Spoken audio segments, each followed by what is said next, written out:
اے محمد صلی اللہ علیہ وآلہ وسلم، میں جب کوئی فیصلہ کر لیتا ہوں تو وہ ٹل نہیں سکتا۔ میں نے آپ کو اپنی امت کے بارے میں یہ عہد دے دیا کہ اسے قحط سالی میں مبتلا کر کے تباہ نہیں کروں گا۔ یہ بھی عہد دے دیا کہ ان پر ان کے باہمی دشمن کے علاوہ کوئی ایسی دشمنی اس پر مسلط نہیں کروں گا جو ان کے مرکز کو تباہ کر دے، اگرچہ ان کے تمام دشمن متحد ہو کر ان پر حملہ کر دیں۔ البتہ وہ آپس میں ایک دوسرے کو ہلاک کریں گے اور قیدی بنائیں گے۔ یہ دیکھیں، یہ ہمارے لیے کتنی زیادہ اس میں نصیحتیں ہیں کہ نبی کریم صلی اللہ علیہ وآلہ وسلم نے اپنی امت کے لیے 3 دعائیں کی، جو اس میں سے 2 تو قبول ہوئیں کہ ایک تو میری امت جو ہے وہ قحط سالی کا شکار نہ ہو۔ آپ یہ دیکھ لیں کہ یہ دنیا کے جو بھی حالات چل رہے ہیں، ایون کہ ہمارے ملک کے جو بھی اس ٹائم حالات ہیں، لیکن ہمیں اللہ کا کروڑ دفعہ شکر ادا کرنا چاہیے کہ اللہ تعالیٰ ہر کسی کو روزی پہنچا رہے ہیں۔ ہر کوئی کم کھاتا ہے یا زیادہ، لیکن اللہ تعالیٰ اپنا فضل و کرم کر رہے ہیں اور اپنی نعمتوں سے ہمیں نعمتیں عطا کر رہے ہیں۔ تو ان حالات میں ہمیں دعا بھی بہت زیادہ کرنی چاہیے کہ اللہ تعالیٰ ہماری پیداوار ہی بہت زیادہ کر دیں، اور تاکہ عام جو مسلمان ہیں، غریب جو ہیں، وہ اللہ تعالیٰ کہ ان کی بھی ان تک بھی ساری اللہ تعالیٰ کی وہ پہنچے، انعامات پہنچے۔ تو ہمیں دعائیں بہت زیادہ کرنے کی ضرورت ہے اس ٹائم، کہ ان کے علاوہ کوئی باہر سے دشمن ان کے اوپر نہ مسلط ہو مسلمانوں پر، کہ اگر وہ متحد بھی ہو جائیں تو وہ مسلمانوں کے ساتھ وہ کبھی جنگ کر کے جیت نہیں سکتے۔ صحیح مسلم کی حدیث مبارکہ ہے، سعد رضی اللہ عنہ سے روایت ہے کہ رسول اللہ صلی اللہ علیہ وآلہ وسلم بنو معاویہ کی مسجد کے پاس سے گزرے تو آپ اس میں تشریف لے گئے۔ آپ نے وہاں 2 رکعتیں پڑھیں اور ہم نے بھی آپ کے ساتھ 2 رکعتیں پڑھی۔ آپ صلی اللہ علیہ وآلہ وسلم نے اپنے رب سے طویل دعا کی اور جب اس سے فارغ ہوئے تو فرمایا، میں نے اپنے رب سے 3 چیزیں مانگی تھیں، اس نے مجھے 2 عطا فرما دیں اور ایک سے مجھے روک دیا گیا۔ میں نے اپنے رب سے سوال کیا تھا کہ وہ میری امت کو قحط کے ساتھ ہلاک نہ کرے، اس نے یہ چیز مجھے عطا فرما دی۔ میں نے اس سے یہ سوال کیا کہ میری امت کو غرق کے ذریعے ہلاک نہ کرے، تو اس نے یہ بھی مجھے عطا کر دی۔ اور میں نے اس سے سوال کیا کہ وہ ان میں باہم لڑائی پیدا نہ کرے، تو اس سے مجھے روک دیا گیا۔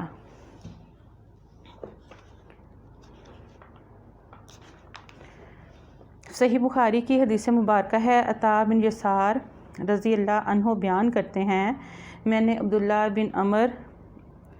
بن عاص رضی اللہ عنہ سے ملاقات کی۔ میں نے کہا، مجھے رسول اللہ صلی اللہ علیہ وآلہ وسلم کی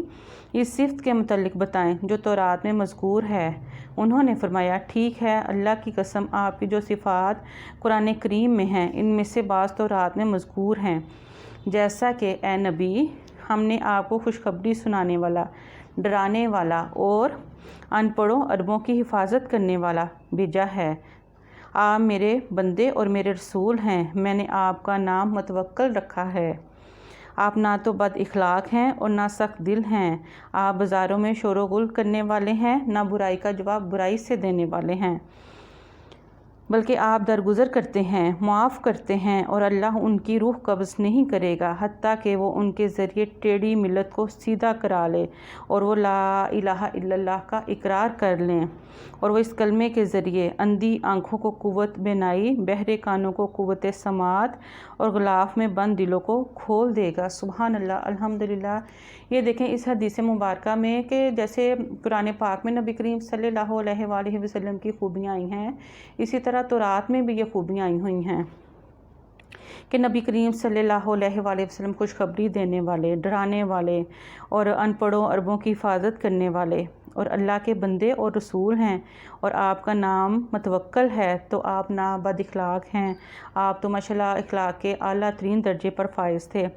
اور نہ سخت دل ہیں، آپ بازاروں میں شور و غل کرنے والے ہیں، نہ برائی کا جواب برائی سے دیتے ہیں۔ یہ دیکھیں ماشاءاللہ الحمدللہ، یہ ساری نبی پاک صلی اللہ علیہ وآلہ وسلم کی صفات بیان کی گئی ہیں، اور آخر میں یہ ہے کہ آپ درگزر بھی فرماتے ہیں اور لا الہ الا اللہ محمد رسول اللہ صلی اللہ علیہ وآلہ وسلم کا درس بھی لوگوں کو دیتے ہیں کہ اللہ کو ہی اپنا حقیقی معبود برحق جانتے ہوئے صرف اسی کی عبادت کرنی ہے، اور نبی کریم صلی اللہ علیہ وآلہ وسلم اللہ کے رسول ہیں، اور اس تعلیم کو عام کرنا ہے اور اس تعلیم کو بہت زیادہ کرنا ہے،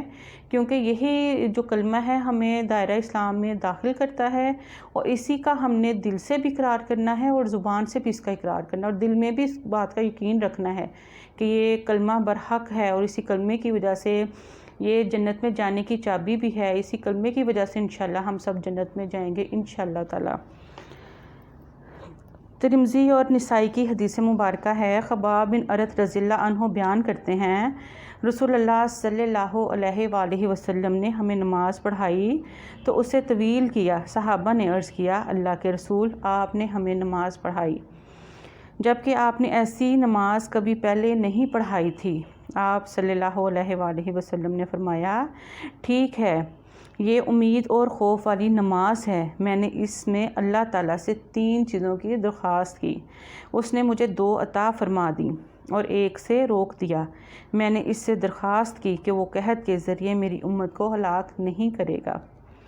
اس نے اسے شرف قبولیت بخشا۔ میں نے اس سے درخواست کی کہ وہ ان کے علاوہ کسی اور دشمن کو ان پر مسلط نہیں کرے گا، اس نے یہ بھی پوری فرما دی۔ اور میں نے اس سے یہ بھی درخواست کی کہ ان کی آپس کی لڑائی خانہ جنگی نہ ہو، تو اس نے اس سے مجھے روک دیا۔ یہ دیکھیں، یہ نبی پاک صلی اللہ علیہ وآلہ وسلم کی پھر وہی دعاؤں کا ذکر ہے کہ اپنی امت کے لیے 3 دعائیں مانگی، جو 2 تو اللہ تعالیٰ نے قبول کی۔ تو آج کے دور میں دیکھیں کہ مسلمان کیسے دست و گریبان ہیں اور کیسے ایک دوسرے کو نیچا دکھانے کے لیے فرقوں میں بٹے ہوئے ہیں، اور دوسرا فرقوں کے ناموں پہ اتنے لڑائی جھگڑے آپس میں کرنے لگے ہوئے ہیں۔ حالانکہ اس ٹائم ہمیں امت واحدہ ہونے کی ضرورت ہے تاکہ ہم متحد ہو کے اسلام کے بارے میں سوچیں، اسلام کی تعلیمات کو عام کریں اور اسلام کی تعلیمات کو آگے پھیلائیں۔ اور وہ اسی طرح ہوگا جب ہم آپس کے چھوٹے چھوٹے جھگڑوں سے نکل کر بڑا ہم کوئی مقصد جب اپنے سامنے رکھتے ہیں تو پھر یہ چھوٹی چھوٹی باتیں بہت بے معنی سی ہو جاتی ہیں۔ ان کو آپ پیچھے رکھ کے جو اصل دین ہے، جو خالص دین ہے، اس کو حاصل کرنے کی کوشش کریں۔ تو اس کے لیے قرآن پاک ترجمے سے پڑھیں اور اس کے بعد حدیث مبارکہ کی کتابوں کا بھی مطالعہ کریں۔ تو ملیں گے انشاءاللہ اگلے ولاگ میں، اجازت دیجیے۔ السلام علیکم ورحمۃ اللہ وبرکاتہ۔ سبحانک اللہم و بحمدک، اشہد ان لا الہ الا انت، استغفرک و اتوب الیک، وما علینا الا البلاغ المبین۔